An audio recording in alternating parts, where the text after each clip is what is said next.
Hi, I'm Mike. I'm Josh. I'm Dave. And I'm also Josh. And this is Does It Suck Now? Now? Now. Now.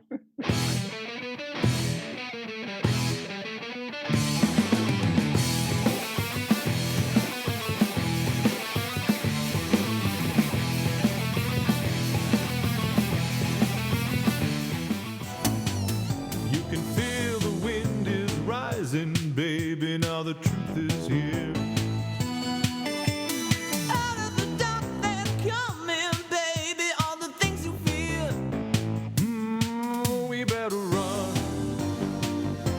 running through the mystic night, running till they take us away, take us away, take us away. Big trouble. In little China, You can feel the thunder moving, baby, like an evil dream. and there's nothing. So this week on Does It Suck Now, we are Now. going to tell you Wait. whether Big Trouble in Little China sucks now. Which is a All right, wait, hilarious hold on. question. Do we have to? I just feel like for just purposes of the day and age, we should make a general disclaimer about the fact that we are full aware that this movie is racially and culturally insensitive. I disagree. I mean, I have some comments on that later. But here, Okay. let me get into this. I don't think it's insensitive at all. Wait. So, if you haven't seen Big Trouble in Little China, here's a plot synopsis. Kurt Russell plays hard-boiled truck driver Jack Burton, who gets caught in a bizarre conflict within shopping and underneath San Francisco's Chinatown. An ancient Chinese prince and Chinatown crime lord has kidnapped a beautiful green-eyed woman who is the fiancée of Jack's best friend. Jack must help his friend rescue the girl before the evil Lopan uses her to break the ancient curse that keeps him a fleshless and immortal spirit. Pretty I mean, good his plot. friend Wang. Wang. Well, it's his Wang. friend. There's going to be 1,000 Wang jokes. John Let's Wang. just hold off on the. There's like the Wang jokes are coming. I can't believe they didn't name him John Wang. That just was like, that should have happened. A haiku inspired by Big Trouble in Little China. Horny white people appropriate Chinese myths to get Jack's truck back. Very good. He has, That's I don't know if you guys know this, but he has saddlebags at the end. Like, where the fuck did those saddlebags come from? doesn't It's like, matter. it and doesn't this matter. I actually realized matter on at this all. view, every white So- person in that movie is horny as hell. They are all trying to Yeah. get some for the entire movie. Oh yeah. No, I think it wasn't everyone. saying- It's not even just the white people. No, Everyone. it basically is. It's Gracie Law and her friend both trying to get Margot. some. What's her name? Yeah, Margot, whatever it does. yeah. Yeah. And Eddie. Margot and Eddie are a great couple. So I how know. can they not get together? They're a great couple. So, they did uh, over Eddie's their got Chinese Jack. dinner at the end. No, So shit, wait, I'm getting ahead of myself. I think I can explain the saddlebags. When I was doing research, this movie was originally written as a Western where Jack Right. Burton rides into 1890s San Francisco and Amazing. gets his horse stolen, and then the plot pretty much goes along as it as you know it. But with like, So I wrote that it's a Western samurai kung fu war adventure gangster movie. Is that about right? oh, Yeah. With I like with that. with like demons and lightning shooting. lots of lightning. Well, right off the bat, I want to get into. We were talking about what scene would you cut. Now, this is a pretty perfect movie. I know it's hilarious, but hear me out. So I know it's a pretty perfect movie, but having done some research on it, the very first scene was Ooh, I shot have comments. after the movie was made because the studio wanted it to seem like Kurt Russell was more of the hero, and they thought just opening up on him and talking in his truck was not enough. So they added that scene where Egg Shen comes in and where he's like, "Do you believe in magic?" Oh yeah. You know? Oh, So Well, that's a scene that I like how actually you were don't avoiding need at all. doing like a bad Chinese accent right there, Mike. yeah, that was. I'm not that doing was it. restrained. I was just you believe in this movie magic? is even, nobody in this movie is even Chinese. They just grabbed there was like white people. Oh, everywhere. In that crew, No, but, like so here's what I Miao noticed about this Ying. first He scene. looks pretty white. The first scene, the lawyer explains to Egg, he's like, which the fact that his name's Egg, but he explains to Egg, Egg Foo Young tours. yeah, come on. No, he's like, Mr. Egg, he's So like, there racist. was a green fireball that blew up a city block in Chinatown, Right. which never fucking happens in the movie. So I No, the actually had whorehouse. written down here, Yeah, it does.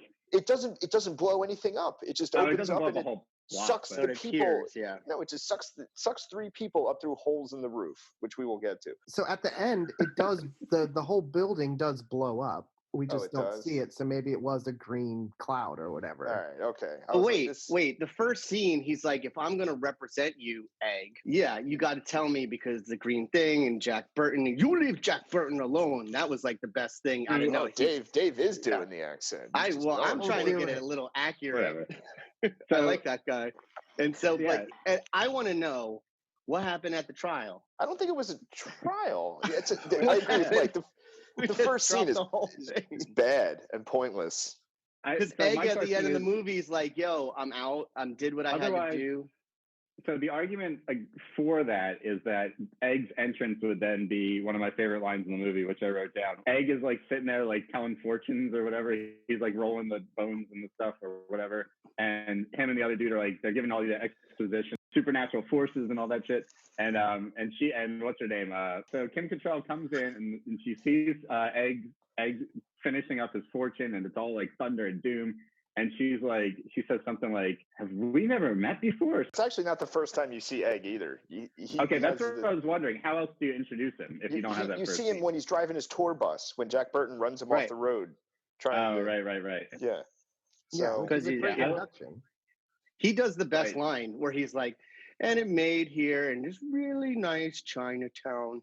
Like he ends this line and it's really, and as Yeah. a kid, I remember it like so distinctly that the minute it comes on where he's like being very mystical. And suddenly he's like, "And today it's a nice day in Chinatown. Hey, I love everybody, it. let's have some egg fouchon." I I want love to how talk about he's Jack- Jack Burton's entrance is the best entrance of any. I mean, Well, obviously. They but- did do a great cut from the Egg in the attorney's office, and then he's like, "Do you believe in magic? Do you believe in magic?" So he does the lightning thing, and then they cut, and then John Carpenter's soundtrack kicks in with the truck coming up, and you hear wailing that bow guitars. bow bow Yeah. now. So why don't I play down. this? Why don't I play the intro for you guys so we can just hear it and get really Yeah, excited? by get this? all Jack And then- Burtoned up. And then you got to actually tell the story real quick, Mike, because it's madness. I want to see how fast you can tell the story of Big Trouble in Little China as soon as the clip's over. Jack Burton, the Pork Chop Express, and I'm talking to whoever's listening out there. Like I told my last wife, I says, honey, I never drive faster than I can see. Besides that, it's all in the reflexes.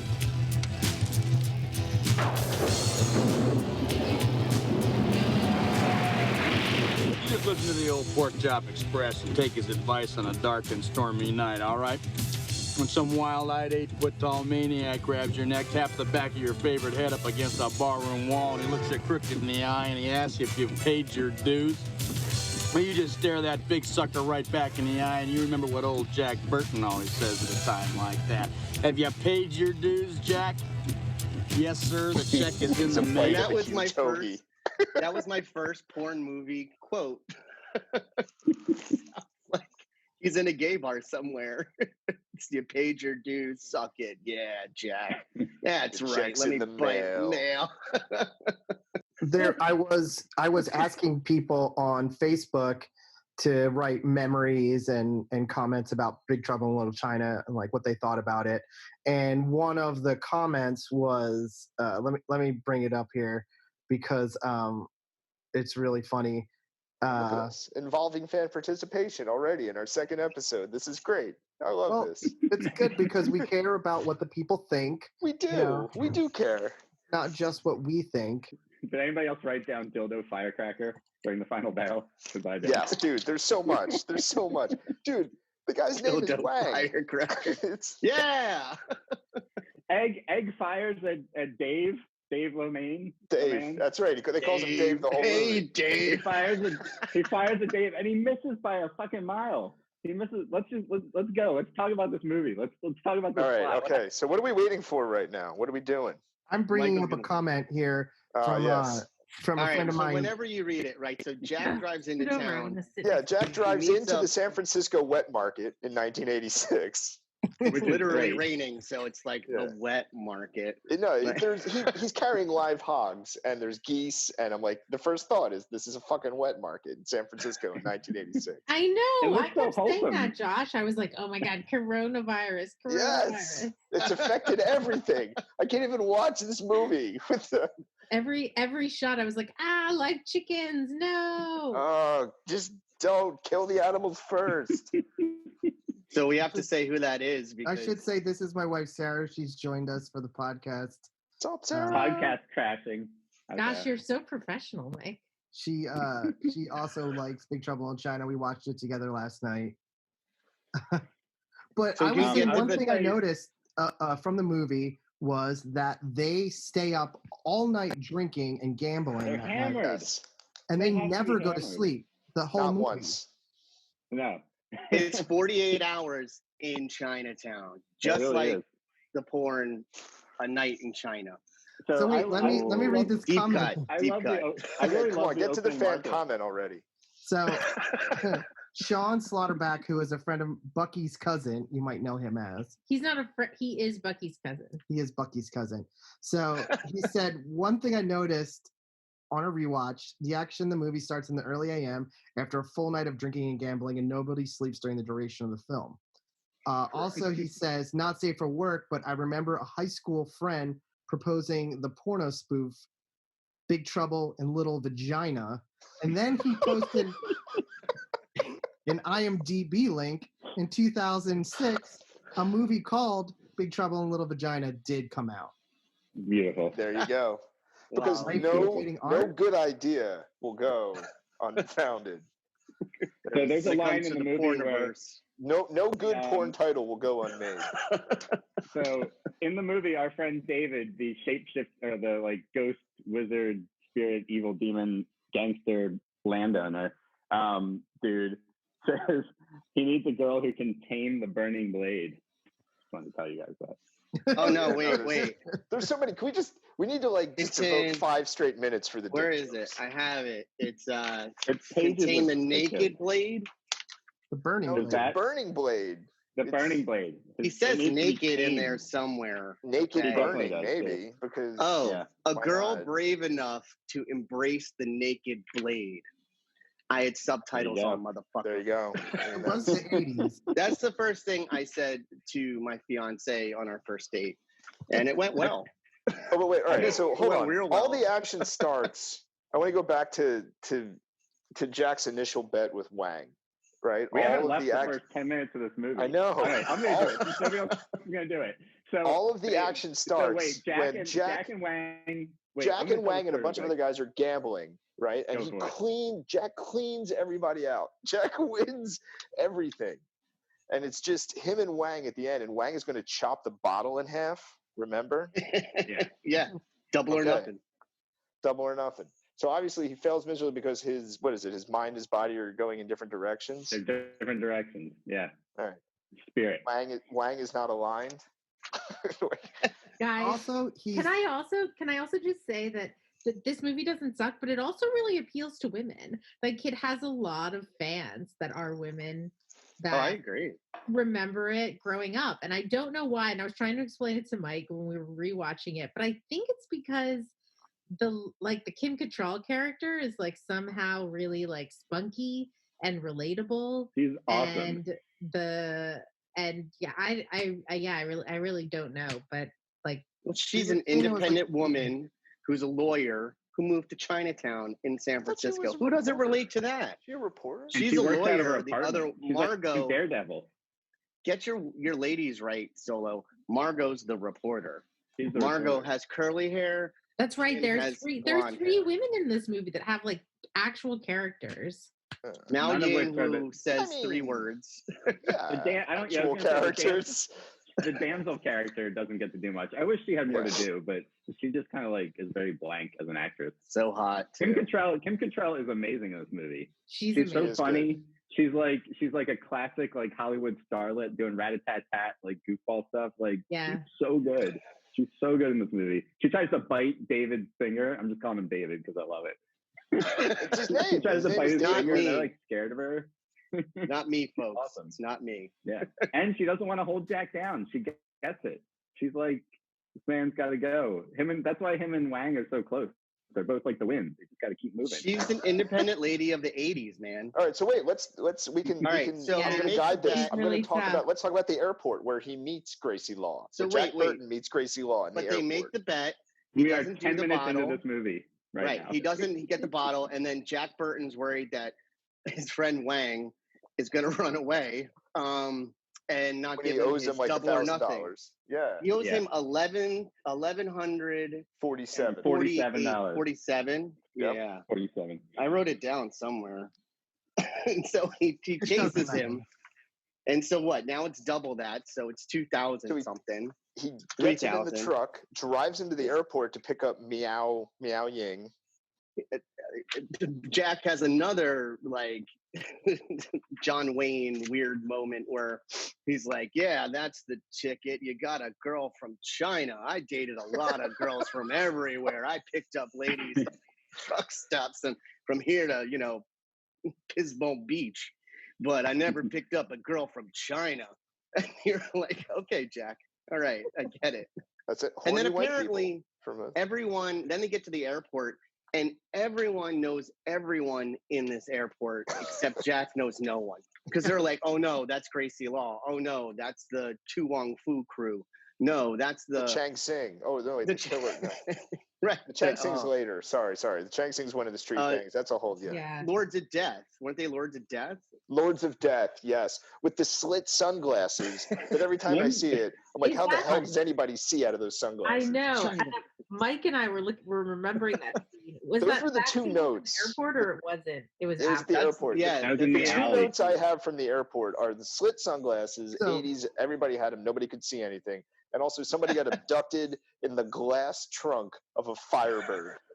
Some of that, It's where everybody can see what's in the trunk. They just threw a girl in the trunk and closed the wait, glass I- trunk. some of I that drove I away. want to kidnapping say stuff something about the is research here that I horrifying. did. If you watch it, any movie on Amazon Prime, you can pause it. It'll show the actor and then their Actors. character name underneath it.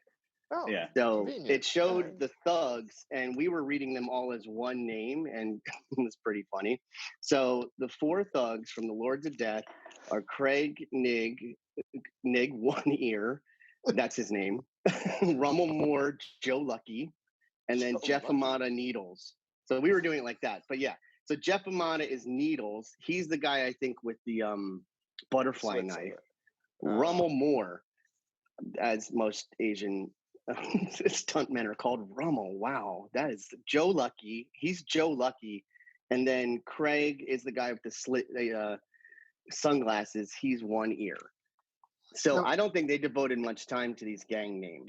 you gave them more time than the movie Yeah, did. seriously. So, These guys have now John gotten more Carpenter was mention. like, "You're One Yeah. Ear, Lucky Joe, Lucky Strike, whatever." All right. You. So they end up in an alley, and then the movie finally gets batshit. Oh, wait, right? hold on. So We're that's- skipping so The much. 'cause- parking lot. My The God. parking lot. We're gonna take. Wait. This is gonna take 8 hours to get through this movie. Yeah, yeah. Okay, No, we so can these just- guys, We gotta these move. guys Wait, take, I want to say take that. Meow Ying. Wait, I want to say that John Carpenter on purpose didn't let Kurt Russell read the script before they started shooting. So all of his reactions, you'll notice, like throughout the whole movie, he's like, "What is happening? How did you get that? Where are we?" That's so So good. it's that's all genuine. He and Wang are both very practical men. They like establish that because they're always giving each other like really practical information when they're like coming into a situation. Like he's like, "It's saltwater, Wang." Like, and he's Oh, like, yeah. like It's a- this door, and Wang like notices like the wall textures a couple times. They're both just like really like earthy guys. I just like it. They're like, "Yo, I get it. Oh no, this Totally wall down to is earth. about Yeah. what is it? That's steel, about seven. Right, it's about yeah, seven he's like, things. it's welded, Yeah. it's Welded being steel. like- this movie has a lot of fun with like the stereotypes of westerns and like samurai movies and like kung fu movies. I think it's just like it walks a really fun balance of just constantly pulling these moments, like some moments that are like legitimate good genre filmmaking, and then other stuff that's just hilarious riffs on the genre, and it just goes back and forth. It's like the one god, one of the dudes, what's the I don't know what the ground. There was the lightning guy, the wind guy, and then like the puffy The guy. storms. Yeah. The puffy dude does the best. They chase the kidnappers in the truck. They almost run Egg Foo Young's tour truck off the road, chasing them. Not before that T-Bird. They had that really sped up shot where that T-Bird's coming at them. Jack and Wang. Jack saves Wang. He saves Wang's life. Yeah. You got to get out of the Anytime you airport. save your Wang in any situation, it's fine. It's Save your Wang. Saving his Wang. Save your Wang. And then he hugged him and he was like, I love you, Wang. No, but all right. So then they get to this alley, the greatest soundstage ever. Is the alley setup. Which I've been in Chinatown in San Francisco, and that does not exist in San Francisco. That is no, that was the great. But they see the awesome street fight between the Chang Sing and the Wing Kong. Yeah. Which I wrote that down. I'm very, very happy I wrote that down. A couple of those guys show up as different characters later in the movie too. I don't know if you noticed that. No, totally. The one white guy with the mustache that's in like 3 scenes. Yeah. Is there any comments up until then? So now we're gonna get to the fight in the alleyway.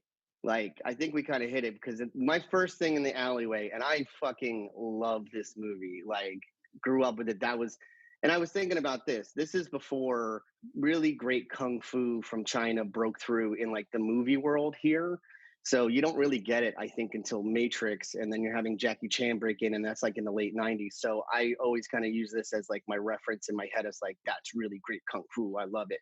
Because, but when they all come in, they have the funeral going, right? They're sitting in this truck.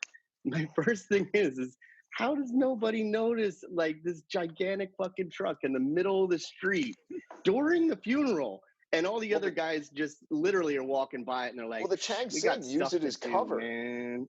The Chang Sing use it as cover to sneak up on the Wing Kong funeral. Does that guy with the cleaver work in that kitchen? Because he came out of that kitchen and he just kind of grabbed what he needed, and he was like, okay, break time. Gotta go fight. In this fight, there's a really wonderful turn that happens where like all hell breaks loose, and you think it can't get any crazier. And this is what I love about this movie, where all hell breaks loose. There's 2 street gangs shooting machine guns and fighting with each other. And then all of a sudden, out of nowhere, the 3 storms show up. I love and all of the gangs band together to fight the 3 storms. And you're just like, oh, holy shit. Like, what is happening right now? I mean, Wang is narrating it all, too, which makes it even more awesome. Well, they did that through the whole movie, and I think it was kind of like it's silly and brilliant, like all at the same time, where we're just going to fill in the blanks as we go. And in some ways, it's hilarious because it makes me, once again, a little like Kroll. It makes me feel like I'm in a 1930s Dashiell Hammett hard-boiled detective thing where you're like, who's that? That's the Wing Chang. Who's that? That's the blah, blah, blah. Yeah. And then Kim Cattrall's like, don't go over there. I'll have to go over there. Oh, Jack. Well, even her intro, when she's like, what did she say? Like, it's me, Gracie Law. It's just me. Don't be worried, guys. It's just me. Nobody turned around and went, who invited her? Who invited her? Where? He runs, and then he runs over Lopan. Kind of. Oh, wait. Here's my best thing. You know how in Kung Fu movies, you get like the best weapons for whatever Kung Fu artist. So the 3 storms come down, and I always love this part. Oh, yes. And they pull out their weapons, right? And so Wind has those 2 like blade katana things. Rain, who has the really pretty hair, he brings out like knife hands, like it's an extra set of hands. And then Lightning gets salad tongs. No, they're back scratchers. Like they're deadly back scratchers. And the best thing that he does is they start to gear up, and he goes, oh, and I was like, "What? That's not the scary. What? That's not scary at all." I gotta try to replicate the noise that the guy made. He does it like 3 times in the movie. It's like, yeah. Is that the guy who inflates Wind? Yeah, whatever. Wind needs a laxative. Wind needs a laxative. He is too stopped up. Just,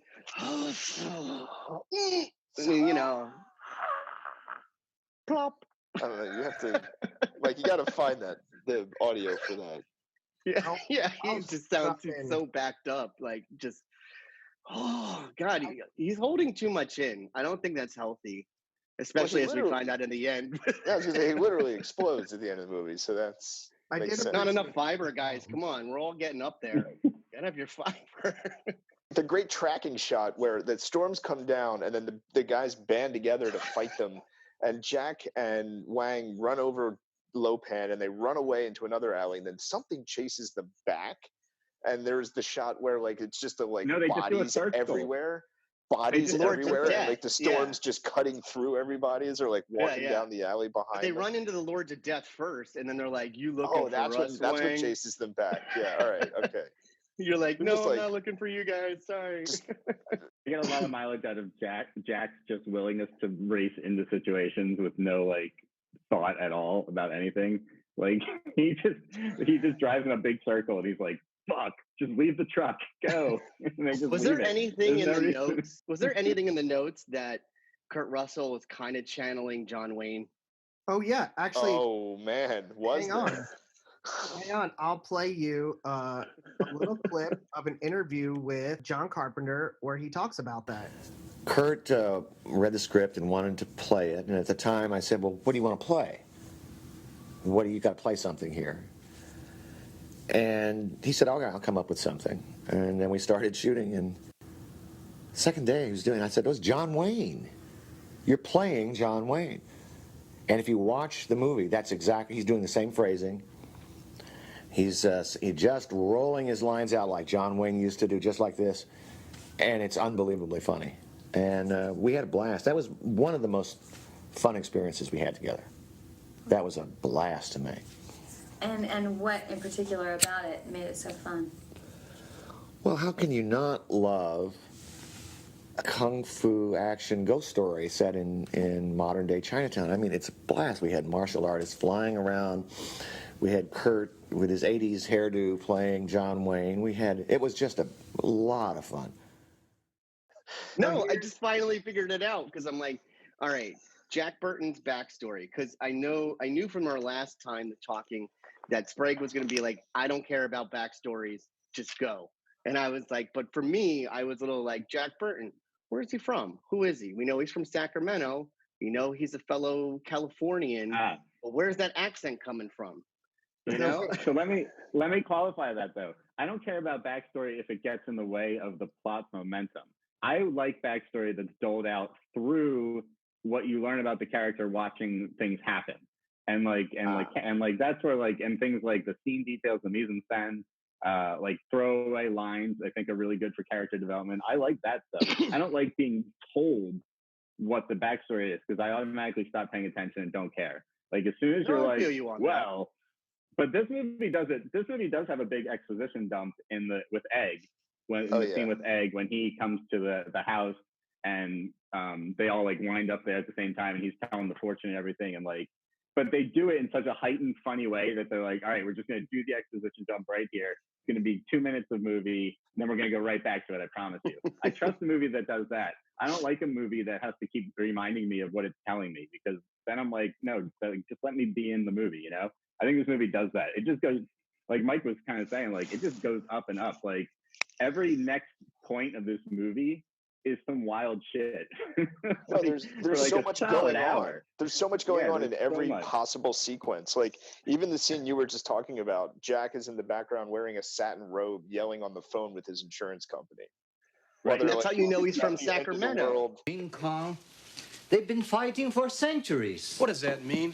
Huh? China is here? I don't even know what the hell that means. All I know is this Lopan character comes out of thin air in the middle of a goddamn alley while his buddies are flying around on wires cutting everybody to shreds, and he just stands there waiting for me to drive my truck straight through him with light coming out of his mouth? Jack, please. Oh, yeah. When did this happen? Okay, It didn't, Uncle Chu, not like he says. Yeah, it did, Uncle Chu, 2 hours ago. Tall guy, weird clothes. First you see him, then you don't. Yeah, is this just a switchboard? You see him now, you don't. The dialogue flies in this movie, just like Dave was saying. Like it's that rat-a-tat-tat again. We picked 2 movies in a row, not on purpose, I don't think, that have this style of like like old school screwball comedy, bam, bam, bam, like cracking jokes flying Take by. my wife, Everybody's please. in on it. Everybody in this movie acts like they're the lead in their own secret movie, which I really love. Like nobody's acting like a side character in this movie. Fucking when Eddie walks in during this scene, Eddie's like, they just make it up. He's like, he's the new maitre d' or whatever. He's like, yeah. Anyway, I'm in on this.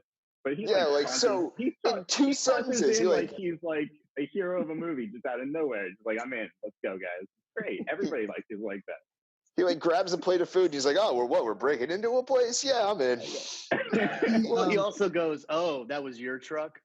Lord to Death were just taking a girl. See, here's what I don't get. All right, if the Lord to Death were just taking a girl at the airport, then why didn't they just take the first girl? Because he said they weren't on orders to take anyone specific. So they must have grabbed Gracie Law's friend. It's because Jack Burton stepped in.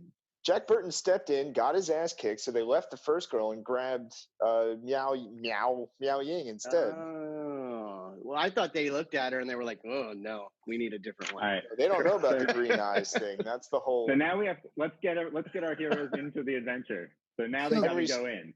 So Henry the fact Swanson. the fact that there is no clear hero in the movie is on purpose, and it was one of the complaints of the studio because they really wanted Kurt Russell to be the hero, but the movie was written as having no clear hero. Like if you were going to pick one, and after you watch the movie, you would probably pick Wang as being the hero because he obviously fights the best. He's like the smartest. He like knows what's going on. It's not Kurt Russell. He's rescuing the girl. He's going to rescue the princess, you know? Yeah, those are things I say to my Wang all the time. Yeah, but spoiler alert, Jack Burton has the kill shot on Lopan. He does. So, He does. Yeah. So he skipped way ahead. Sorry, I mean, you're wondering why. If you need a hero, usually the hero gets the big bad guy. He also knocks himself. He spends most of that fight on the floor, though. He knocks himself out by shooting. He shoots a tile on his head, and then he fights the heavily armored dude and gets stuck underneath him for like 10 minutes. Yeah, I know. That's hilarious. So wait, I love so that. so they go to the whorehouse. That's the first one. Oh, the whore. And, yes. Yeah.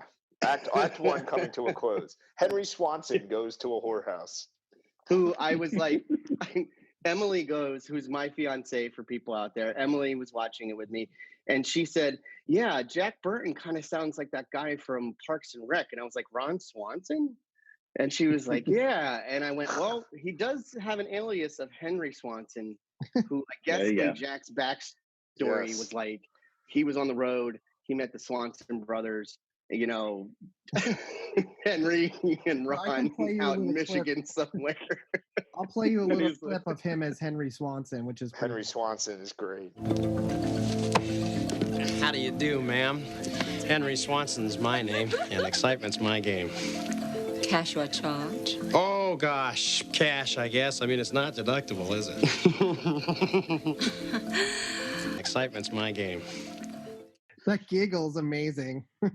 He's like, deductible. I love how serious too, because the next line is like, "Do you have a girl with green eyes?" And all the people like respond whenever they say this. Anybody who has this line is like Chinese. Yeah. He really lays it on thick. He's like, money is no option. Fresh off the boat is how I like him. Like, he's like, if you have this exact the more illegal, the better. like I really want to sex at the airport today. Maybe you were kidnapped by a gang at the airport just a few hours ago. Kind of girl I'm into. You know, if they have the smell of the trunk of a T-bird, that gets me going. It's just like Maybe one of the guys is wearing weird 80s glasses. He has a butterfly knife. Alternate title of the movie: Henry Swanson needs a sex slave. Oh. Oh man. So they go into the whorehouse, right? And he just starts making conversation with the girl, and he's like, "So, you know, you come over, you have sex with like a bunch of dudes, and you move on to something else, right? Like accounting." Or something, you know. He was I'm actually getting my real estate license. They're playing. That part's really like horrifying. I feel like they do like that whole sequence was like really dark and fucked up, and like you remember John Carpenter's a horror movie director because that stuff's like very like I don't know. It's almost like it doesn't fit in the movie because it's like too horror-y. It's too scary. Like when she's all like tied up to the table and she's got like a big bruise on her face. Like that's like not campy fun. That's a little straight up gross and scary. Well, I no, think. they It's have weird. to. It gets a little serious because you're like, this woman is a captive, Yeah. and you know they're gonna traffic her to a Right. you know like strange underworld deity. An ancient So- Mao Ying. Yeah. Ying. I know it's Now- like these are the Now- stories that happen in mythology all the time. It's just weirder when you kind of, I guess that's the point, when you put it into a context that looks a little more real. You see a little bit more of the horror, I guess. You know, Yeah. like if this was all happening in ancient China or wherever, anywhere of olden times, it wouldn't quite seem as like, you know, you're a little more removed, I guess. I'm going to be and I don't mean very that honest against the too. movie.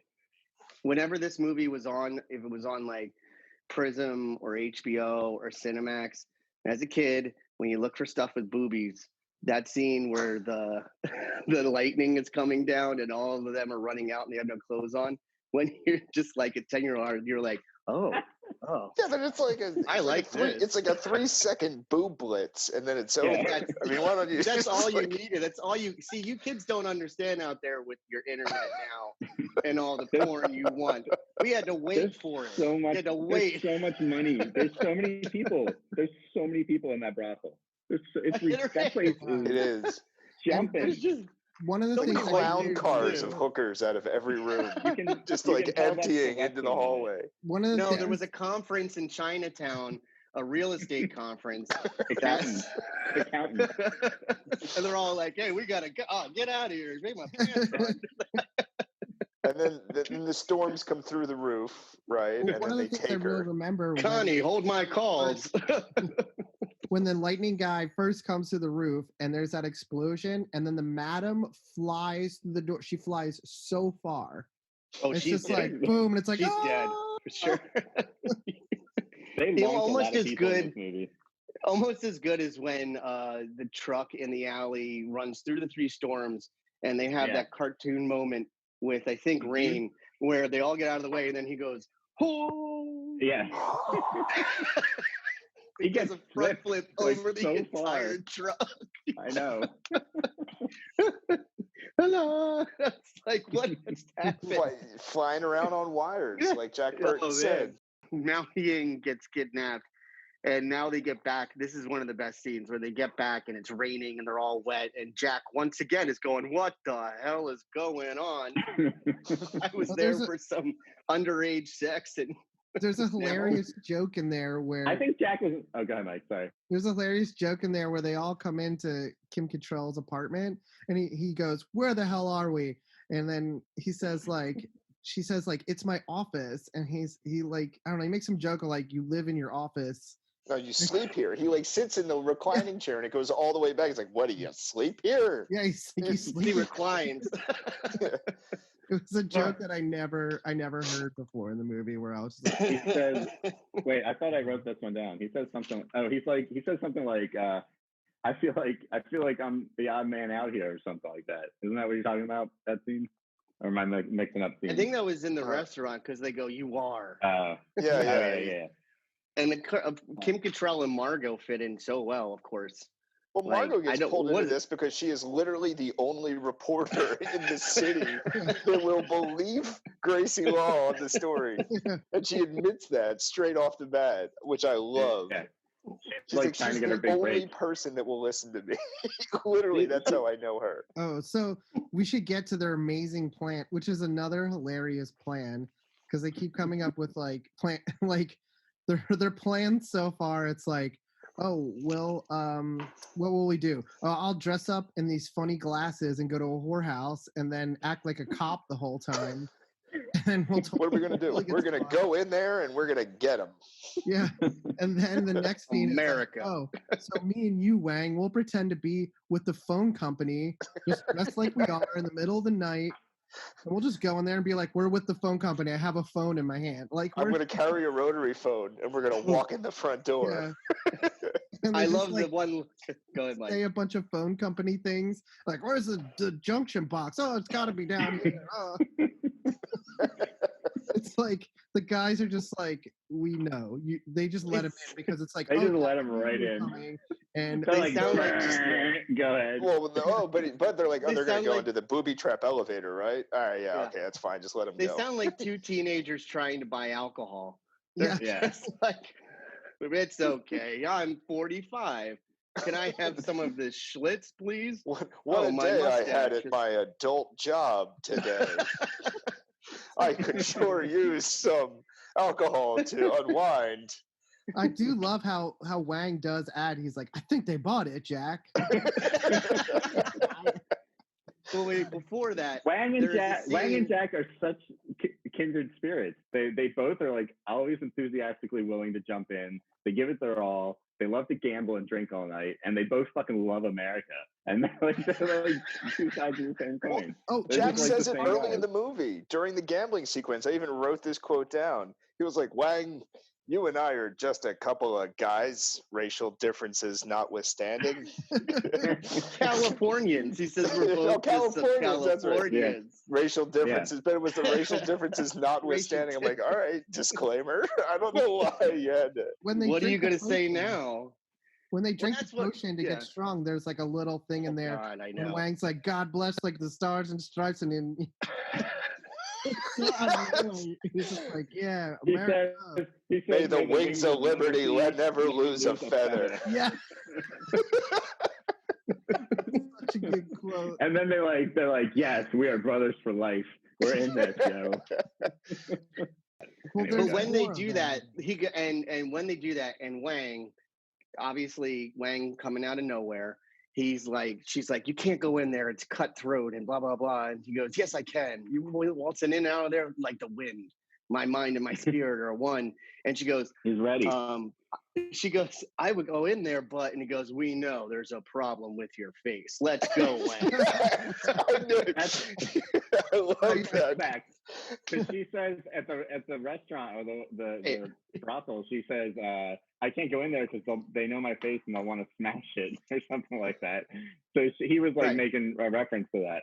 She's Daredevil. She's like Daredevil. She's like living in her neighborhood, working out of it, doing right for the people. Except she's not blind and has no strength whatsoever. Well, Gracie Law backstory, I think she got off a bus from Idaho with like big dreams in her eyes. And she went to LA and tried to do the actress thing and then didn't work out. And where does she end up? Chinatown. Of course. Naturally. Of course. That's where you can get some cheap real estate. I don't know. Yeah, I don't know. She integrates herself so well that nobody notices that she's a white lady with green eyes. So Jack They and don't know Wang her. walk into David Lopan's business front, and Wing Kong, they immediately go to the secret elevator that they find in the basement. Like walk through an entire storeroom and then just like walk right into the secret elevator. When even Jack's like, "I hope you did that," and Wang's like, "I think I did. Let's go in." And What is and this, then Chinese and backwards? You know, it's counting down. What? And I they, love and they that go line. I into, thought and then that they was a spring great the line. trap on themselves, right? Yeah. And then that's when the movie introduces this idea, or like it kind of starts showing you these like levels of hell or whatever theme. It's not like super deep, but they like, I think Eddie talks about it. He says like China's got a lot of hells. There's I like wrote the that water down. hell, and I wrote there's that like down. the That's actually a real alive thing. hell, and right. But and which are so apparently just room in David Lopan's weird citadel. That's where all the hells are. Like The that's biggest the most bizarre building. part. How In the big is world. that building? How So big is I was that doing building? some research on much shit Chinese in it? mythology, and the Biggest actual- veteran stadium. Hold on, Mike. Drop the knowledge. Drop No, the I was Chinese doing some mythology research knowledge. on Chinese mythology, and there's Chinese legends that speak of the 18 levels of hell. Each court deals with a different aspect of atonement and different punishments. Most legends claim that sinners are suggested to gruesome tortures until their deaths, after which they are restored to their original state for the torture to be repeated. It's Nice. called DU. It's like Valhalla, but with just straight torture. Well, you can see how the sets were probably designed with that in Prometheus. mind, because there's all these levels of hell. It's like a labyrinth that people have to sort of get through. And, you know, everywhere as soon as they get there, there's bodies that look like they've been tortured, drowned and burned and whatever. I was just about to say that. I'm like, do you know how many bodies they encounter when they're going I through? was gonna say the Great. same It's like thing. there's like at least like dozens of bodies that they're just like. Yeah. David's like 2,000 years old at least, right? He's probably more than that because it seems like he's done this before. Like he's done this ritual before, so he's thousands of years old. He knows how to like work. Like he's got a highly trained army of like rent-a-cops with machine guns that are really ready to shoot bullets anywhere. Like they just run in fire in every scene and don't ever hit anything in classic 80s fashion. He knows he's been greasing palms for thousands of years. He can do whatever he wants. He probably bought that land like right in the beginning, like before the gold rush. He probably bought like a city block in San Francisco and was like, this shit's mine, and has been running it like a gangster. He's like he's kind of a weird character. No, his intro scene where he talks to Wang and Jack is great. Yeah. That's a great like dialogue sequence. That whole conversation. I have a question. All right? So we take the ship, the Red or the Black Fortress, whatever you two work out amongst yourselves, from Kroll. It does Black the same. Tinted from the sunlight. It's all yeah. Does the same rules apply with his what is it, Solo? What's the name of the place? The Lopan Trading Company? What? Because if he's 2,000 years old, San Francisco didn't exist when he built this fortress. So how does he move this fortress from one place to the other? Because we were seeing like thousands of bodies. Is it the Black Fortress? Egg touches on that, by the way. It's all underground. I missed this. Everything's underground, right? Everything's underground. Hold on, I gotta like flip many pages ahead. We're getting ahead. This is like when this is. I feel like Egg is pretty old too, right? Egg's got some like he's an alchemist. He's been drinking some potions. I bet you he's like 150, 160 at least, right? Like. Yeah. Okay, here we go. Maybe 200. This is from Egg. Egg, as they're like going up for the final conflict, Egg says, earthquakes turned the world upside down, and unnatural people roamed free to commit offenses against the gods. And he's talking about thousands of years ago this happened. So all they're going through these tunnels when like before the world flipped upside down.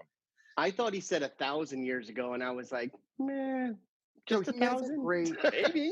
I mean, Egg has a great little rant about maybe in the middle of this scene when they're in the elevator. So it's kind of nice. So they're in the elevator. After Egg was dealing drinks to everybody. No, wait. Hold on. We're skipping ahead. So we're in the scene. Nobody's going to listen to this if we skip it ahead. Yeah. So they sneak in with the phone company ruse. They get in the elevator, and then it cuts to Egg Shen talking back at the restaurant. I guess it's the restaurant that they know. And he comes in, and he's talking about the Chinese. Of course, the Chinese mix everything up. Look at what they have to work with, huh? There's Buddhism, Confucianism, and Taoist alchemy and sorcery. We take what we want and leave the rest. Just like your salad bar. But there's one thing even David Lopan must acknowledge. All movement in the universe is caused by tension between positive and negative furies. And when the furies are out of balance, as they are in Lopan, who is cursed, then the people turn into demon and live forever. Repulsive and evil, existing only to plague the living. During this like taunting conversation between Lopan and Wang and Burton, that's Jack the next scene, right? No, that's after they get captured. Jack refuses to call Lopan for the entire movie. He calls him Dave. He just calls him Dave or Davey. So he's like, yeah, Dave. And he's going on. He's like, you couldn't find another girl with green eyes? And he's like, well, Mr. Burton, like, you seem to be the one who knows difficulties with women. He's like, I don't know if I can do it, John Wayne, but he's like, you expect me to believe this shit? It's so good. His best line of that conversation by far was he goes, are you crazy? Is that your problem? There's a bunch of creepy giggles too, Lopan. I know. I love they just take shots at each other for this whole conversation. I know it's later in the movie, but he totally like tries to make fun of Kim Cattrall when she's tied up, and she what is it? She tries to move her hand, but it's like tied to something, and she hits herself. And he's like, and does like the handshake at her. Oh, that's the scene. So I have that scene here where he's like giggling at her, and he goes, the tickle scene. Oh, the tickle scene. He goes, wait. That actor is amazing in this movie. He's just doing some wild shit.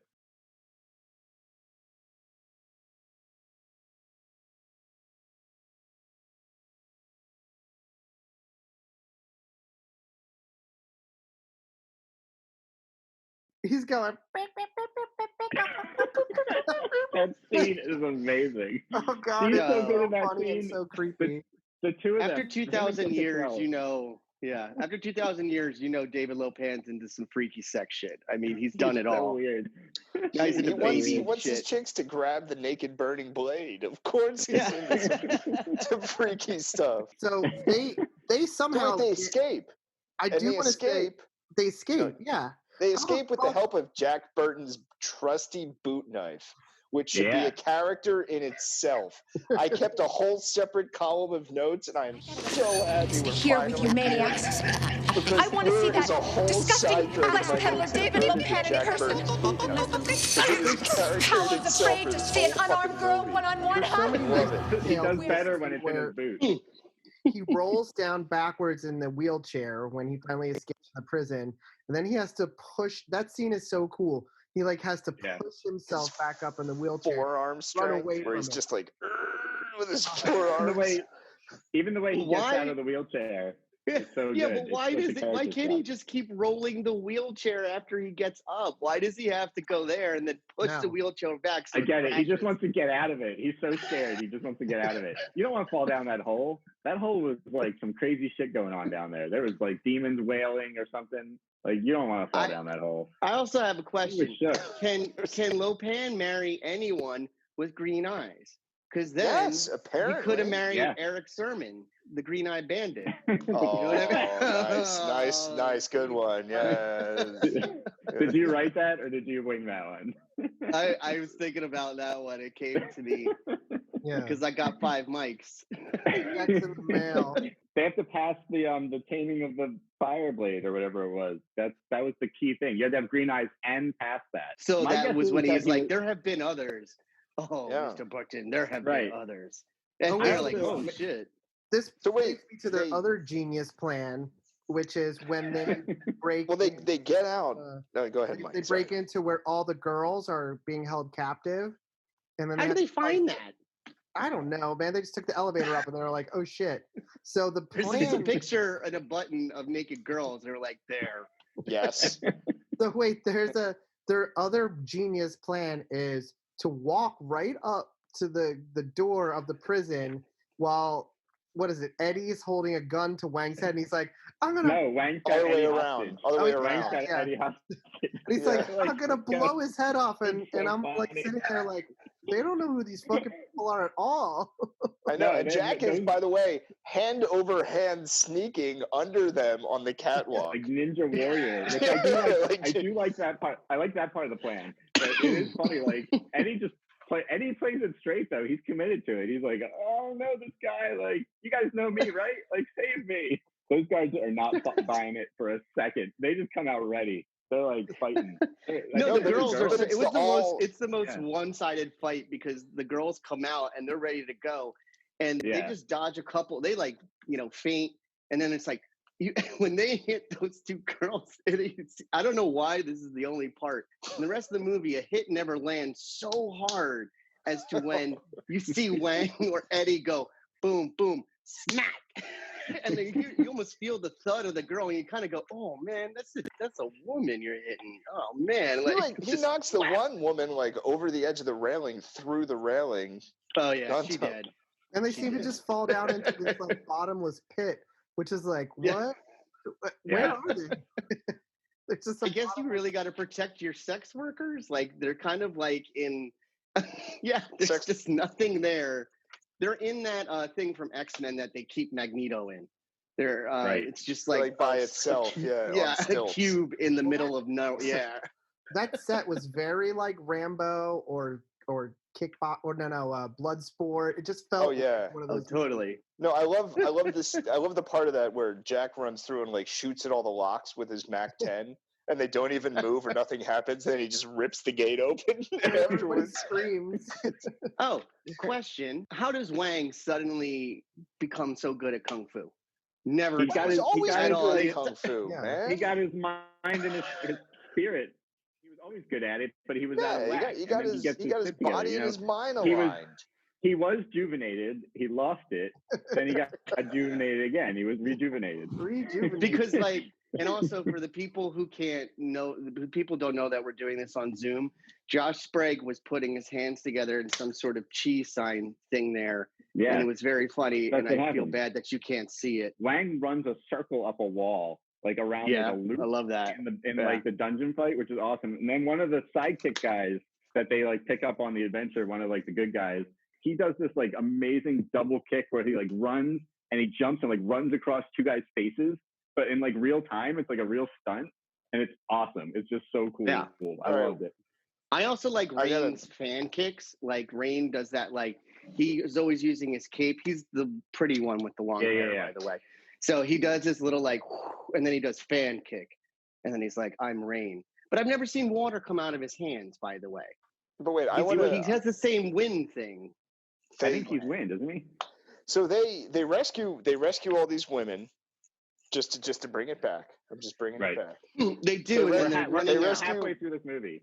They rescue all these women, and they all escape through the sewer tunnels while all of the guards are shooting at them, and nobody hits anything. This is the first where time he's like, that "We're almost out. We're almost out." But this is and the first time pulls the that gate. Jack Burton and Gracie Law hook up.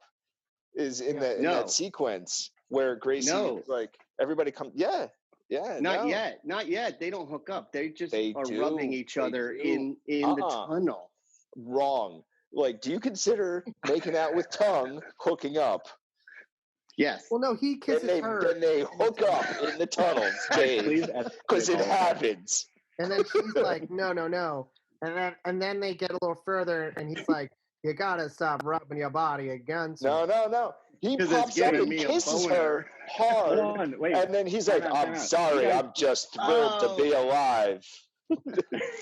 You guys ran past my favorite line in the whole movie, I think. The gate scene, when they get to the gate and he's like, all right, Jack, before he opens the gate, he's like, all right, from here on out, things are gonna be normal.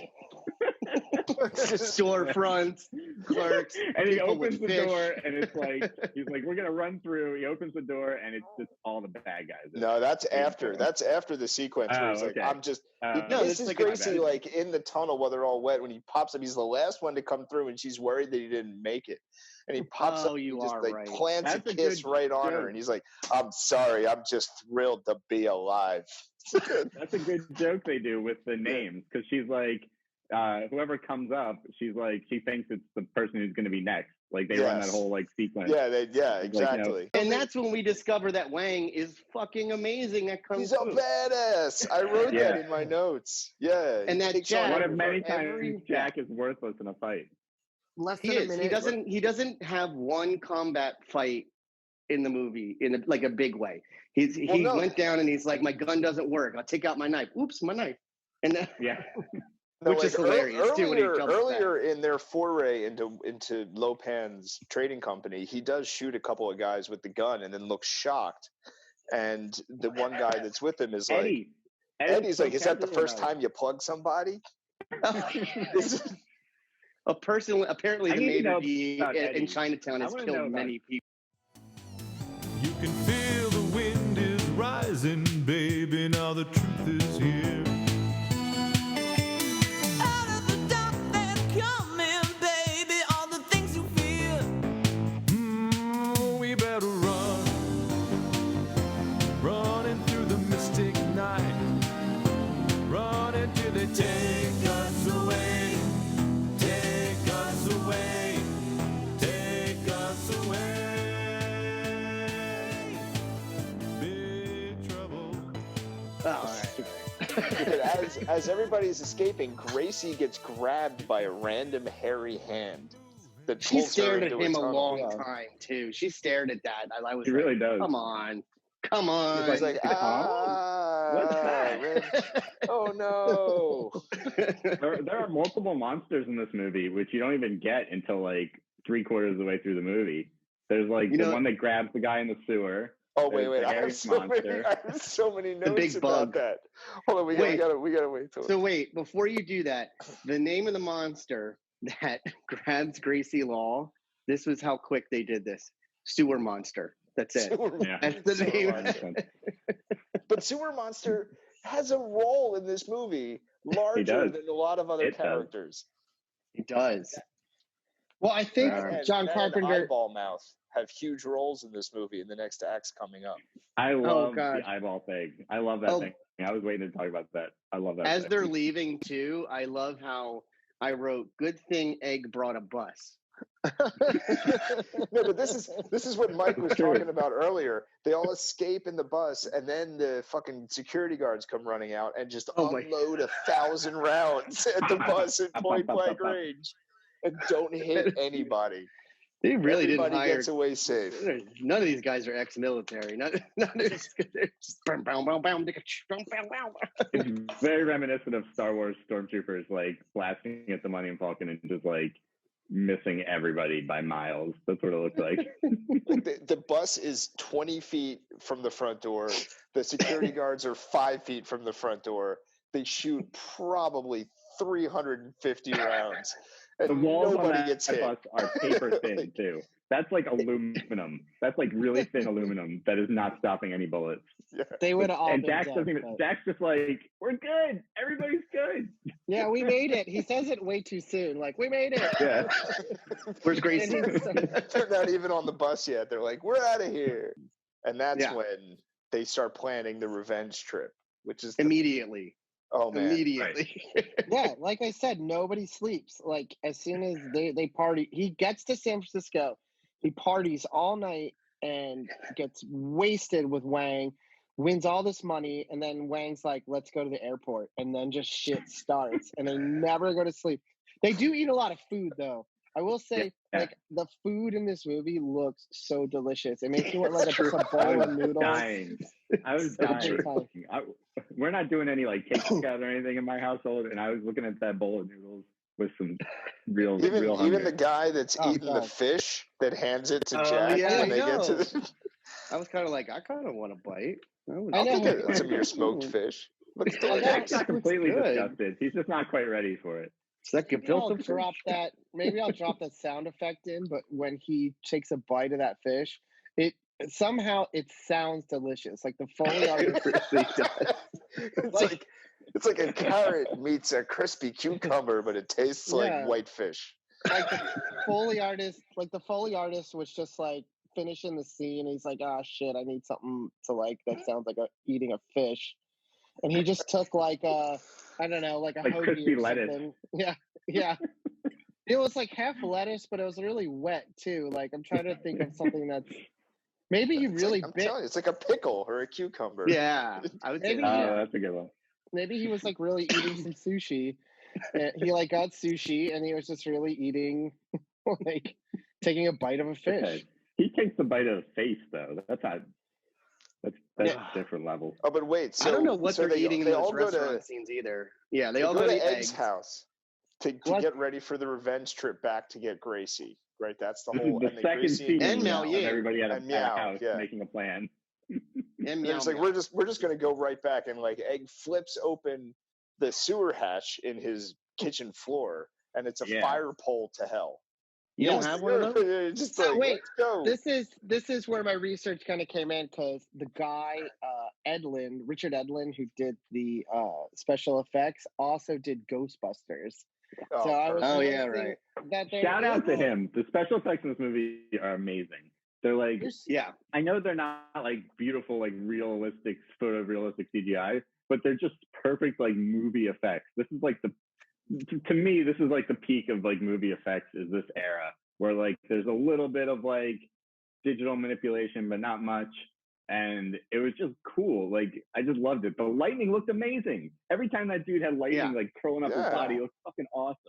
No, it holds up. No, Like, I have a lot of Yeah. like special effects notes, like the fact that this one right here, the 80s had very trippy and elaborate prisons for women.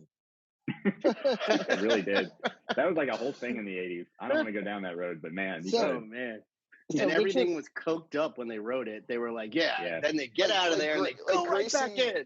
Gracie We've been Meow, up for 3 days. Yeah, like Gracie Meow Ying are like in this like crazy like Buddha temple, and they're all being like washed and I'll marry both the girls. Yeah. I thought that was like an ode. That was like an ode to like 80s hair metal ballads, like a music video. Oh my god! Because Well, that's the same thing they did in Neon Lost Show. Boys. In Lost Boys, they have that whole like you know. Oh, we got to do Lost Boys. Can we do Lost There's Boys? like a sequence like where it's just suddenly it's a music video when they have to touch the naked blade, which is when. The set of this movie was used in a Janet Jackson video for If in 1992. Do you remember that song? It's like Yes. No. I do remember that actually. So I maybe remember watch that video. It's pretty sexy, that video. Is it the one with the Buddha lining like the throne room? That one? Yep, I know what I'm talking about. I was 13. You know what that means. I watched a lot of Janet Jackson dancing in my day. More than I care to thank for admit. everything. if you Janet Jackson. Paul Abdul video too in the waterfall.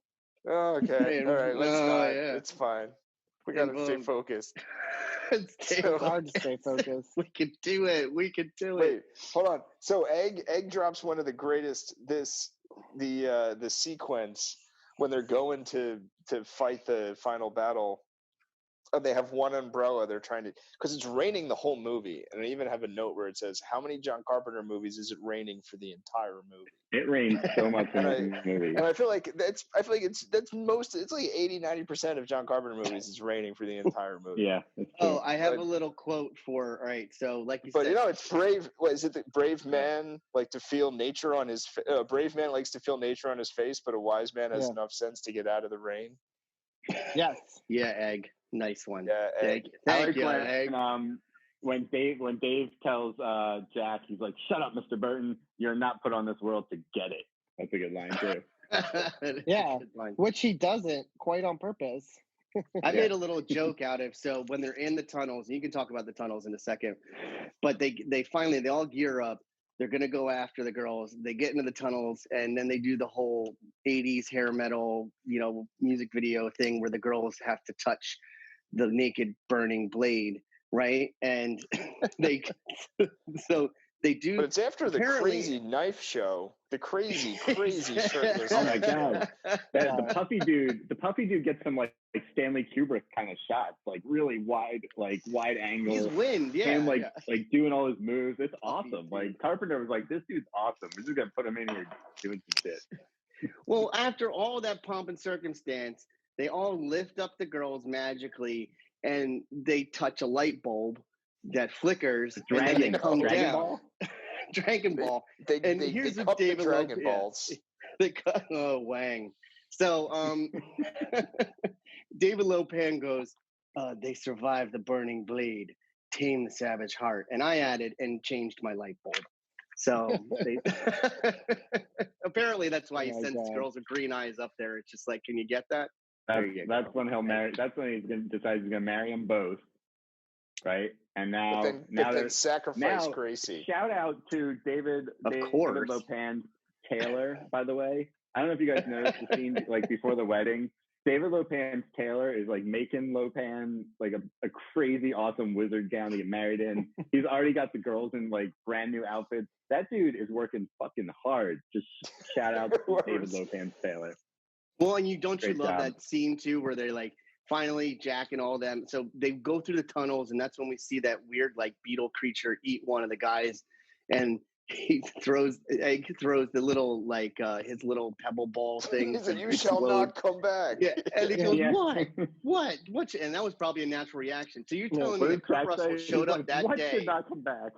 Did he show up that day on set, not knowing that thing was going to come out of there and grab a guy? He didn't know any of it.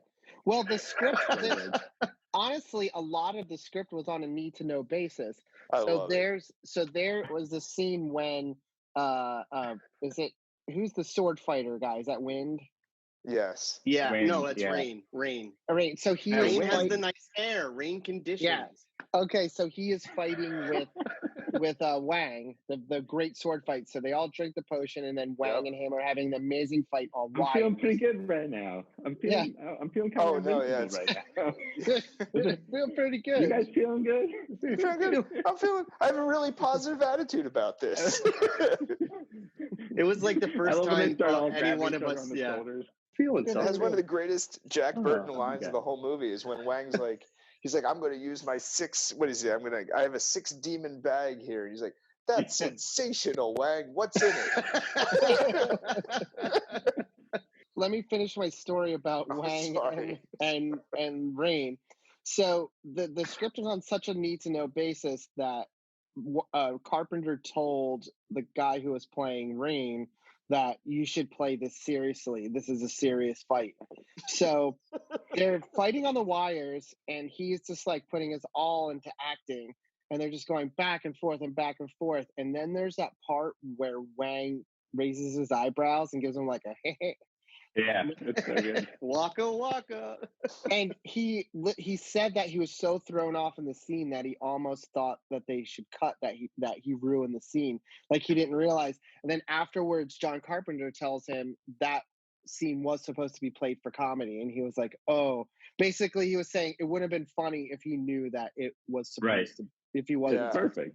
His reaction was flying back genuine. and forth with the Carpenter. I was thinking the only comparable like tightrope walking I've ever seen out of a director like this movie does is maybe like Paul Verhoeven in like I was thinking of like Starship Troopers or Total Recall, where it just like it walks that line between like you are taking this seriously and you're also laughing at it at the same time on purpose. Like this movie never falters, other than maybe the kidnapping bit. It's always right on that line of like this fucking shit is hilarious. It's also like a serious action movie in its weird way too, and it demands that you digest the movie in both of those ways at the same exact time. You have to take it seriously and laugh at it at the same time. And then they show up at the wedding. Nobody had stopped them at all up until this point, and they're literally standing there like they're going to catch the bouquet or something, and they got to wait right for him to become flesh. So you mean David Lopan's Neon Wedding is what I wrote here, because it's just like neon strips of everything all around. You mean where he had the needle of love that he needed? Yes, the needle. He keeps having to stab her with his needle in order to turn flesh. If there was a group of white teenage girls walking by, if there was a group of white teenage girls walking by like it was a mall in the 80s, it wouldn't have surprised me. That's how much neon was in there. David Lopan's Neon Wedding. Yes. They all, and then the guys all come out of the elevator and explode on the scene, and then it has one of they come the out most of classic the belly. The classic. Everybody loves this sequence in the movie when Jack shoots above his head. Yeah, it's one of my favorites by far. One of the Emily laughed out loud. The big battle's about to go down. The guy who would normally be the hero in the movie, but is just kind of not really, shoots up, and they're all doing the battle screams, right? Everybody's like doing like getting ready to go, and he joins in, and he's like all pumped up, and he shoots straight up in the air, and he's under like a beautiful like Roman arch for some reason that collapses on his head and knocks him out. There's about 3, 4, maybe 5 minutes of action scene that follows where he's just not in it at all. It's great. They even have a real quick cut of like a shot of like his boots while he's lying on the ground. Yeah, it's just past like somebody's like fighting over him. But that's a constant theme through the whole movie. If you watch it, he does shoot people, but he never actually gets in like the full kung fu action. There's always like some too real Buster Keaton excuse as to why, like, oh, my knife's over here, or oh, I shot the ceiling and I got knocked out. Then he gets up and the battle ensues. I'm adding that too. I'm adding Buster Keaton to my what kind of movie is this? Oh yeah, there's a total too real like shots in this, definitely. But they all start fighting, which is awesome. And that's like the scene I think I always wait for. It's like the big final battle. When Egg busts out the dildo firecracker and misses by 30 feet. 30 that feet. Is not. That's before. Hold on. And he hits Gracie. That is before Egg and Lopan do video game laser aura battle. It reminded me of when we were kids. Sprague, you had a Mac and you had this game on that was called Battle Chess. And for some reason, and it would be like you play chess and it would be like my knight takes your pawn, and it would be a little computer game, and the knight would come out and like slash the pawn down and be like, kind of like the chess game in Star Wars. That's what, as a kid, that always reminded me of that fight scene with their like computer hacky thing. And I was like, Battle Chess. Did you notice this funniest thing that I never noticed? Okay. So Wang and Rain, which sounds like some sort of R&B group, by the way, after they finish their fight, I would feel it. Yeah, feel my Wang, Rain. But Wang throws the sword, Rain gets hit, and he goes into the Buddha belly, right? So when David Lopan is going to leave, there's a shot where you still see Rain's feet. His body is in the Buddha belly, and all you see are his feet as it explodes. And he throws something in it, right? Like an explosive or something. He's just like, there. I got this. That sequence was so confusingly edited. I think there was the issue with the skull thing, because right before what Dave just said, the skull thing gets blown up by like Rogue Lightning or whatever. The lightning dude blows it up. And But then there's also it's the destroyed, dildo and then rocket. the very next shot, it's wide open. And they have a shot of everybody, like, again, this is all part of what Dave just described. In that sequence, there's a shot of all the people, like, running into the skull, but then they cut, and it's them not being able to open, like, the Iron Maiden door, which was in the earlier scene.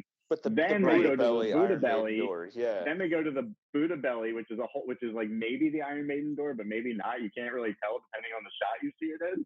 And the feet are hanging out of it, of lightning, of whichever wins. His feet are Rain. Rain, sorry. And his feet are hanging out of it, and then all of a sudden they're running through the Buddha belly. So it's like, I feel like chaos, man. It's the fog of ways. war in the Chinatown underworld. There's just right. It never quite worked out. It doesn't bother me though. I don't think it affects the movie at all. Like, you don't care, and you have to like be really watching shot to shot to catch it. If you're not paying attention that deeply, which you really shouldn't to this movie, it just flies by and you don't even care. You're like, and they escaped like every other 5 previous scenes. But it is a really weird sequence to watch if you're really watching it for like continuity or whatever, because it makes no sense. It's mad. Yeah. I still am on this like Rain and Wang R&B group. It's like coming out this fall. Rain and Wang sing the classics from Chinatown. Girl, big trouble in little China. The next scene is you see the yeah. argument. Like I love the argument between Wind and David Lopan, where he's like, yelling Mao Ying doesn't want to be with him, and then suddenly Wind goes, "But Master, you are flesh," and suddenly David Lopan goes, "Ha ha, that's right," and he's just like basically like, "I don't need you, bitch. I'm flesh." And they do wrap this up so 80s style, like so quickly, because then Wang runs in, he starts fighting Wind, and then Jack and Lopan have the Western standoff. Oh, the greatest. And he's got the knife. He calls it a Chinese standoff. There's a great throwaway line where he says that. He's like, the old he says Chinese that in the alley. standoff. Oh, the Chinese standoff is way back in the first alley. Okay. Yeah. When they're like, it's a Chinese standoff. They're like, what's a fucking Chinese standoff? Yeah. Anyways, they just look at each other until one person screams and then they fight. Right. That's pretty much how it goes down. So he comes in and whatever happens, he gets his shot. And he throws the knife. He throws the knife, boom, and it hits the gong. Yeah, Lopan catches it and he's like, "This is a nice knife," and he's like, "No, he missed." Didn't it. Kurt Russell like miss the first time, and then Lopan picks it up and he Dave's goes, right. "Nice knife, Mr. Burton. Goodbye, Mr. Burton." Kind of like a Bond villain, which is kind of awesome. And he throws it, and then Burton catches it, and he throws it back, boom, and all the Buddhas go to shit. Like all his statues are destroyed. And he delivers the perfect line. It's like line. a 10-second shot of every Buddha falling over in sequence. Well, then the Wind, is that who that is? The guy who Wind. Wind comes really in. Gets upset. He gets so sad. He just goes like, oh. There's like a scene, he's like ready to fuck them up and like fight them, and all of a sudden he like sees it, and he goes like, oh. And then he like blows up. It's so sad. That dude's amazing. That dude's karate faces are so good. It's so funny. Where did the writer come up with that? We'd be like, well, we got to kill Wind somehow. Well, he just gets really upset. He's a manic depressive. He gets so sad he explodes. Yeah, and that's because like a balloon. Because Wang is really the Wind. And then Wang is really the Wind. So Lightning comes out of nowhere, and I wrote this down. I was like, for the amount of time Lightning showed off how good he is with lightning, he could have killed them. He could have just killed them, but he had to burn down that huge like chandelier And then just like the lovely, I love this about 80s movies too, how long it takes them to get up the fucking rope. Oh, I love it. And lightning's just walking and walking. You're like, you shoot lightning out of your hand. Oh, also the fact that like the rope, the top of that rope, where all of the weight is being secured as they're like, you know, rolling people up that thing, is an old man holding the crossbow. With one hand. With one hand. He's like, come on up. Egg's awesome. Egg, nothing happens without Egg. Egg, they get eaten by monsters, the story's over. Egg's there. You have a 6-demon bag? Sensational. 6-demon What's bag. in it? That's great. So then they all get out. Actually, no, this is actually coming up on my favorite quote. So he opens, Kurt Russell opens up a gate and he goes, oh, there's my truck. My truck. And so they run. So then the security guys are after them. They run for the truck and Jack's holding the door.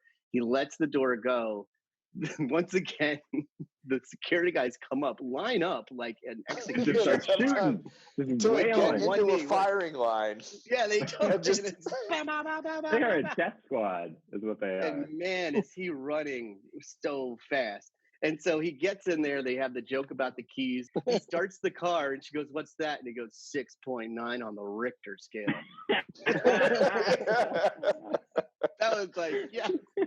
And then you finally your sex tape. You finally see the emblem on the grill, which just says "haulin' ass." Haulin' ass.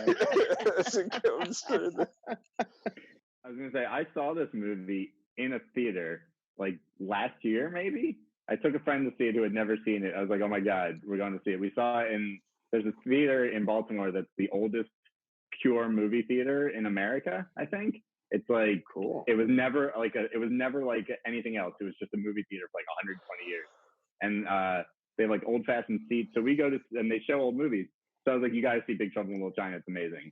And we go see it, and there's 200 people in this theater. It's jammed, and every fucking joke just slams. Like everything, like all these parts that we're laughing at, everybody, like 5 seconds into this movie, everybody's on board. And it's honestly one of the 5 greatest movie theater experiences of my life. I fucking love this movie. It's so fucking funny. It's so funny.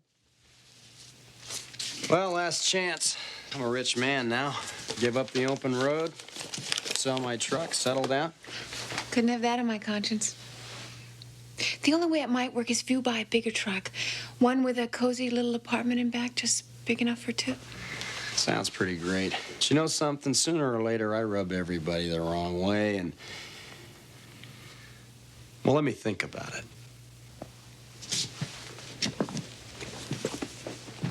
God, aren't you even going to kiss her goodbye?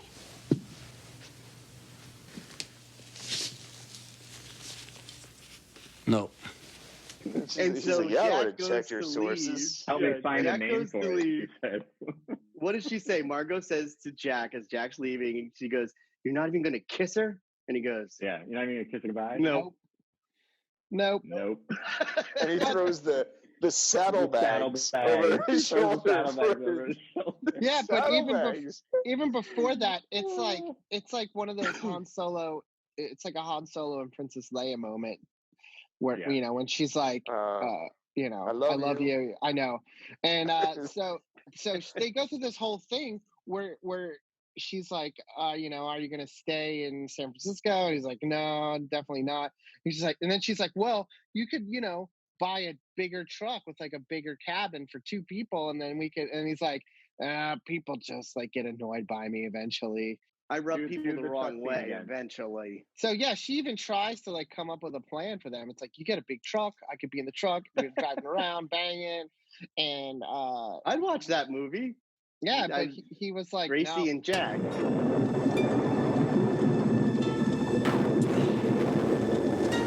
You just listen to the old Pork Chop Express here now and take his advice on a dark and stormy night when the lightning's crashing and the thunder's rolling and the rain's coming down in sheets thick as lead. Just remember what old Jack Burton does when the earth quakes and the poison arrows fall from the sky and the pillars of heaven shake. Yeah, Jack Burton just looks that big old Storm right square in the eye and he says, "Give me your best shot, pal. I can take it." He gets John Carpenter. I think thought this was going to be a big hit because he got like a little bit of a budget to do this. I said when the movie was over, I said to Jill that if I had made this movie and it bombed like it did, I would have been so heartbroken. I would have like crawled into a cave for years. I would have been like, I just made the most fun, amazing, incredible movie. Everybody's gonna love it. It's fucking hilarious. You put it out there and then it just bombs. I can't even imagine how that feels. But you know what? Well, in the same year, this came out and The Golden Child came out in the same year. This is a way better movie than Golden Child. It is, but The Golden Child. I agree, but I love both. Yeah, I love both movies. You know, John Carpenter, he said, if I cannot get Jack Burton a sequel, I will get Snake Plissken a sequel. And then he went and did it. So, alternative soundtrack. It's so bad. The entire Wu-Tang catalog. The Pulp Fiction soundtrack. I can see the Pulp Fiction soundtrack, the Snatch soundtrack, and Blade Runner. Yeah. Oh, Blade Runner. That was throwing that in. Dave, I don't know. When you started that, I didn't know where you were going, but but 3 out of those 4, I'm like, yeah, all right, I could see that. I get it. You convinced me on that one. It's not as good as Big Trouble in Little China, the song. No, that's amazing. There's a song. Here Yeah. are my alternative titles. Running through the mystic night. Run until they take us away. Take us away. Take us away. Big trouble. Little China. You can feel the thunder moving. It's pretty good. What can't John Carpenter do? His score to this is really good.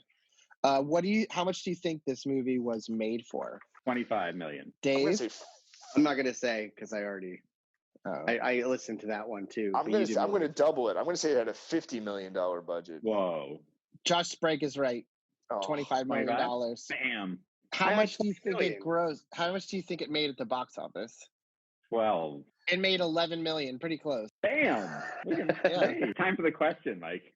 Yeah. Oh wait, there's one more thing I want to say. This is actually based on a movie called Zoo Warriors from Magic Mountain that John Carpenter saw, which had the Chinese wire work in it, which was pretty prevalent in kung fu movies, but not in American kung fu movies. So Big Trouble in Little China is one of the first times where you actually see wire work, which became very prevalent in the 90s. So, guys, does this movie suck now?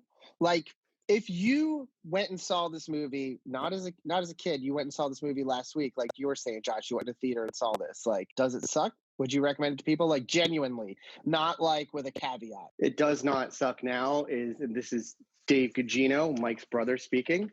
You know who you are by now. Do you? No, I would recommend it now. If I saw this now, I would same thing. Like, like I said about Crow last week, that you had to kind of explain what you're getting involved in. This one, no. I still think the effects and everything, they don't look that dated to me. You have some spots, sure. But in general, the way they did it, I think this movie holds up completely. I agree with Dave because I disagree with everything Dave said to a T.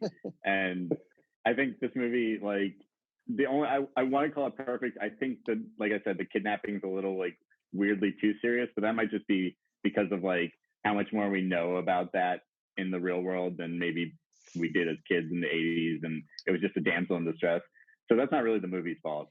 I think it's basically a perfect movie. I think it's a masterpiece. I think it's John Carpenter just like putting his nuts on the table and being like, I can balance this movie perfectly. What do you got? And I love it. I just love it. It like I said, it killed in the theater with a modern audience like a year ago. I took a friend to see it who had never seen it. He loved it. I obviously agree. It most certainly does not suck now. And I feel like when my daughter gets to a certain age, and she's like, Daddy, tell me about the 80s. And I want you to use only 3 to 5 movies to explain it to me. This would obviously be on the list. And I would say this this was a lot of what the 80s was right here. Yeah. It's like At its best. nobody knew what the fuck was going on, and there was some weird shit happening, but everybody kind of rolled with it, and people were cool with each other, and there were a lot of horny white people. And a ton of cocaine. And nobody slept for 3 days. I mean, I watched this movie with Sarah the other night, and we enjoyed it, I think, just as much. What was really nice is, I think, the testament of a really good movie over time is that you always notice something new about it every time you watch it. Mm-hmm. And it's always something that you enjoy.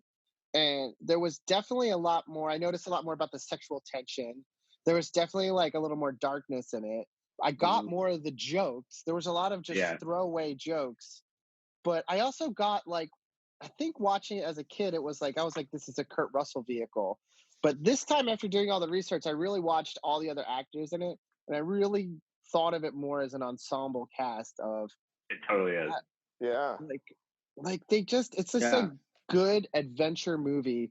Like, like what's good about adventure, action, comedy kind of movies in that vein is you're so comfortable, even though they're in like really stressful situations.